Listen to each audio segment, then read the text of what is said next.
Alrighty, so our focus up. Our assignment did post. That's the wrong thing. So I'm gonna go ahead and present my screen and head over to Google Classroom. Let's go ahead and try to keep the chat to a minimum, or at least keep it about social studies after this point, please. Thank you. So over on Google Classroom, we had our next assignment post for social studies. It's about religion. Yep, it's the Judaism reading. This is our third one this week. This one is, again, 2 pages with 2 activities, so it's another long one. If you have not finished the other 2, you got to make sure you're getting on those 2 as well, because those are graded too. So the Judaism, the Hinduism, and the Buddhism one are all graded assignments. So if you are not caught up on those 3 well, we're going to do this one right now. So if you're not caught up on the Hinduism and Buddhism one, you might want to put a little pep in the step and get that one done. Charlie?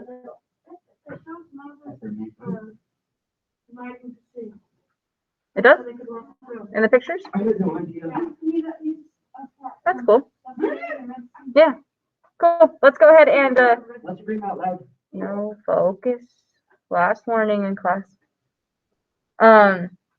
Let's go ahead and get those slides opened up. Zoom in on it. Get prepared. It is the 100% Zoom is pretty good. So I'll give you about a minute to get it pulled up and have it ready. I'm going to read it to you guys first, explain the 2 activities, and let you get working on them. Yes, Charlie?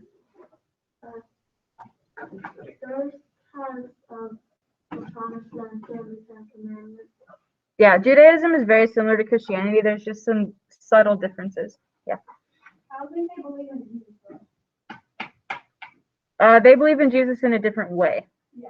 Yeah. He's a prophet? Yeah, they believe that he's a prophet, not a god.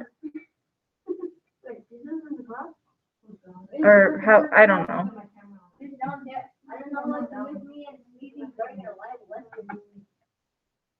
All right, it looks like everybody is on there. Skylar, you're working away? Okay, cool.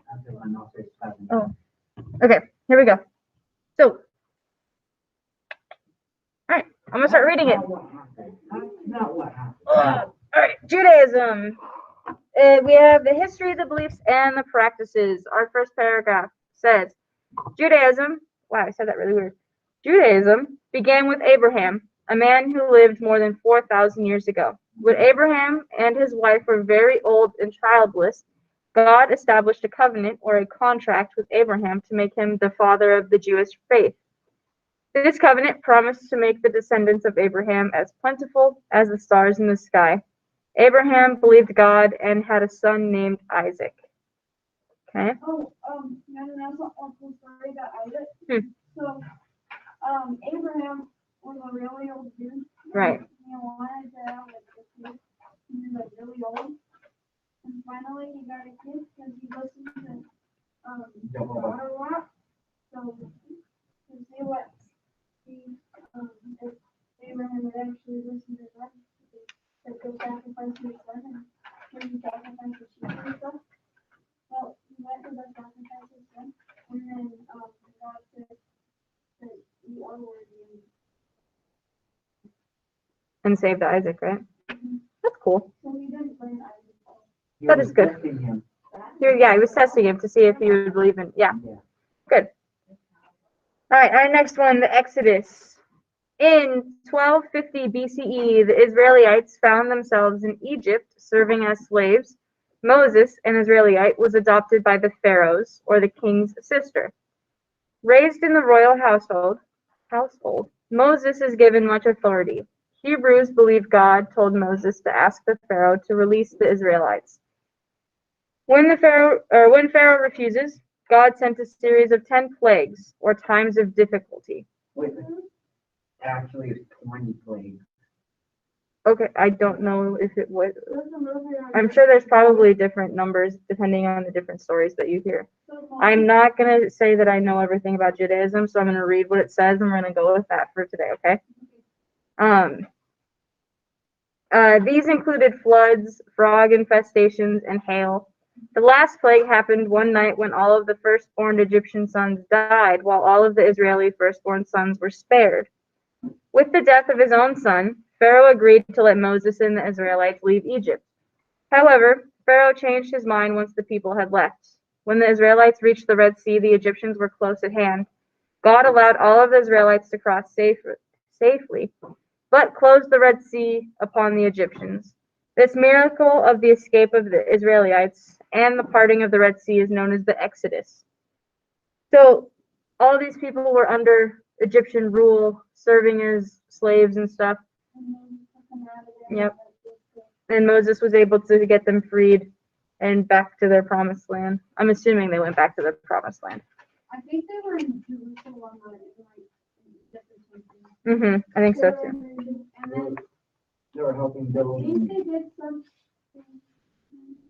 They were helping build the pyramid. Probably, maybe. You were actually. The Ten Commandments, our next section. For 40 years after crossing the Red Sea, Moses and his people roamed the desert. During this time, God provided for their needs. One day, God called Moses into the mountains. Here, Moses received the first 10 of God's laws or commandments, the 10 Commandments. These laws are seen as the foundation of Judaism and have long been regarded as the moral codes for Western culture. The 10 Commandments state that the followers of God will only worship Him. This makes Judaism a monotheistic religion, worshiping only one God. Later, Christians and Muslims would also form the 10 Commandments as they are written in the Old Testament of the Bible. Muslims accept the Old Testament as revelations of God. For this reason, Muslims, Christians, and Jews are referred to as the people of the book that believed in one God. Yes, Charlie? It says the first commandment, not the 10 commandments.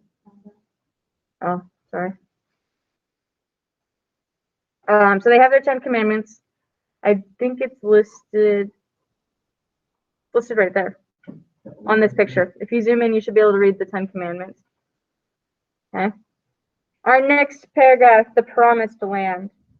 According to Hebrew tradition, after receiving the 10 Commandments, God allowed his people to move into Canaan, the Promised Land. It is here that the Israelites successfully fought for control and established their nation. King David, initially a close family friend and favorite of the first king Saul, makes the city of Jerusalem the capital of Israel. King Solomon, the son of King David, built the first temple of worship in Jerusalem. So their promised land is Jerusalem. When you said that, the first thing you said, the promised land, it sounds like the promised land. Yeah.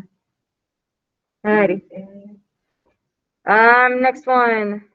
I think that says diaspora. That's what it looks like to me. God sent prophets, inspired teachers, and proclaimers to remind the people of his laws. The prophets were often faced with criticism, but held fast to their teachings, becoming the conscience or the moral guide of Israel. However, after many years of continuing to be disobedient, God allowed Judah, the region in which Jerusalem was located, to be overtaken by the Babylonians. Thus, in 586 BCE, Solomon's temple was destroyed, and thousands of Israelites were taken to Babylonia as slaves. Once again, God allowed the Jews to roam or scatter outside of their homeland. This dispersion throughout the Mediterranean, Spain, Portugal, and beyond is known as the diaspora. So they were living in Jerusalem, and then it was basically taken over, right, by the Babylonians. And the Jewish people needed a place to go, so they just kind of dispersed around Europe. Okay? Next page. Almost done reading-ish. The Sacred Writings. I might say the name of this wrong. The Tanakh. I think that's how you say it. No, the Tanakh.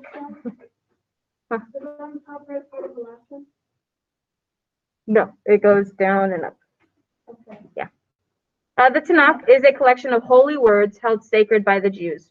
As mentioned before, these works are also held sacred by Christians who call them the Old Testament. The first 5 books are known to the Jews as the Torah, and contain the writings and teaching of Moses. The Talmud is also held sacred by Jews and contains the writings, thoughts, and discussions of the first century Jews. So they have a few sacred writings, but they're similar to Christianity's sacred writings as well.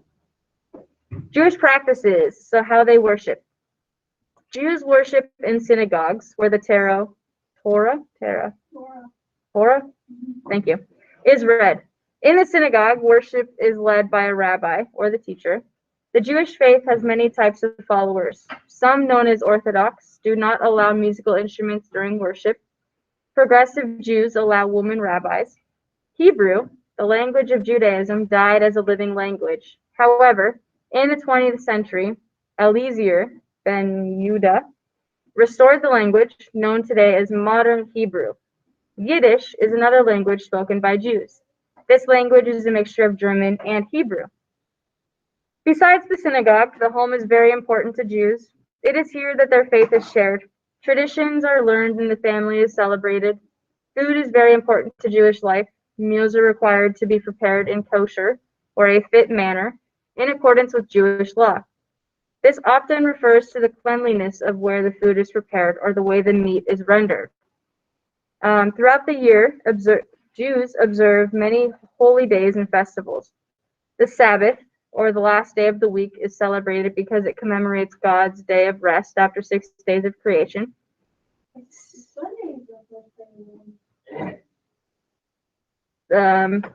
So then that's a place where Christianity and Judaism probably differs a little bit. Starting at sundown on Friday and lasting until sunset on Saturday, this time is one of family and celebration with readings, prayer, and a special meal. Hashanah is the Jewish New Year and occurs during September or October. Passover, a celebration of God sparing the children of Egypt by passing over them, takes place in March or April. Back up to the top. Oops, too far. Hanukkah, or the Festival of Lights, takes place in November or December and is a time of Thanksgiving. And then we have persecution in the Holocaust. So this is in World War II when people... Well, yeah, they had to come to the U.S. They went anywhere but Germany, basically. Yeah. This is when Hitler was in command and believed that, I mean, there's no other way to say it. He did not believe that Jewish people deserved to live, so he tried to kill all of them. Hitler, Adolf Hitler, he was the leader of the Nazi party in Germany. He was the Nazi dictator in Germany. We'll have to talk about that later. The Nazis were people who tried to kill all of them. Yeah. So, for centuries, the people of the Jewish faith were persecuted, which means that they were killed, basically, for their faith. This persecution came from not only their religious practices, but also for economic reasons. Because Jews do not recognize Jesus as the Son of God, throughout history, Christians have shunned or oppressed them. Faced with limited resources and occupations, Jews often took jobs seen as distasteful or offensive to others, such as moneylenders. Christians, according to their faith, were not allowed to lend money and charge usury or interest.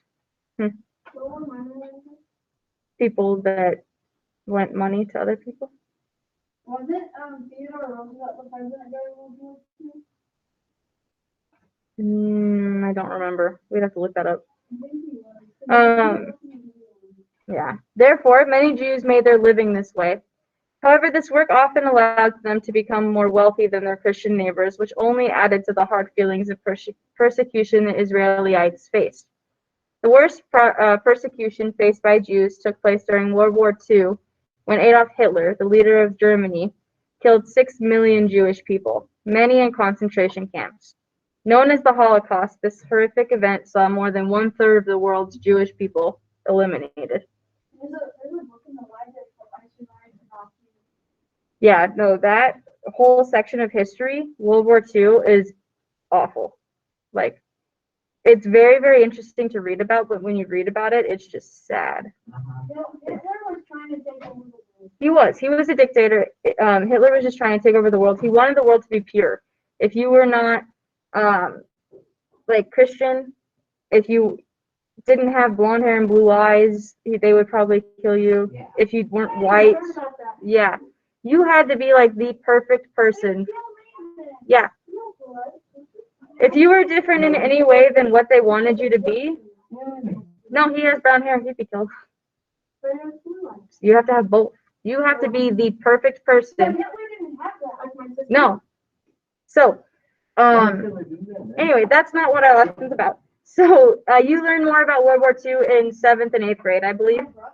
So He's still alive right now. Hitler killed himself. He did? He did, yeah, God. because he was losing the war. Oh. Yeah. Did he- Well, they were gonna like arrest him and put him in jail forever and all that stuff. So he killed himself. So our last section here is modern Israel. In 1948, following World War II, the Jewish people were given a homeland inside the borders of Palestine. Modern Israel faces many hostilities from its neighbors, many Arab Muslims who not only reject the Jews' ownership of the land, but also the faith that they worship. Hostilities throughout the region continue into the 21st century, so they still happen now. So there's our 2 pages of that. On page number 3, there's not much instruction to go on here. You're just answering types of questions, right? Filling in the blanks. The first section up here on the top, history of Judaism. A fact about the beginning of it, or 2 facts about the beginning of Judaism. On the right, tell me 6 of the 10 commandments. On the middle left, insert an image of one of the symbols that represents Judaism. Wait, what do we do for the history of Judaism? Just 2 facts about the beginning of it. Yeah. On the right, it says select a portion of the text that you find interesting and write that down below. So something that you found interesting about Judaism, write that in the box. At the bottom left, we have 5 different Jewish practices. So 5 things that they do to practice their religion. And then on the bottom right, you need to go to the section that's called Persecution in the Holocaust and type in a quote. Any quote that you found interesting or sad or whatever. Just one quote, like one sentence for the top box. And on the bottom box is your reaction to that sentence. So if your quote is that the Holocaust killed 6 million Jews, that's what you would write there. And then at the bottom, you would write your reaction to that. Okay? Does that section make sense? Yeah. And then on slide number 4, it's similar to what we have been doing, answering the 10 questions based on the reading. So I think this is about 20, 25 points total. You guys have about 40 minutes to be working on it. And that is what you are finishing for the day. Slides number 3 and 4. Are there any questions about what needs to get done here? Yes, you have to answer everything. It does not need to be complete sentences again at all. So just a couple words to answer the questions. Doesn't need to be complete sentences, but you do need to answer all the boxes. Yes. Okay. Cool. They got a web chat going on. Man, it's over. It's fine. So I'm going to go ahead and stop our recording. I will put on a little bit of music and just let you guys be working.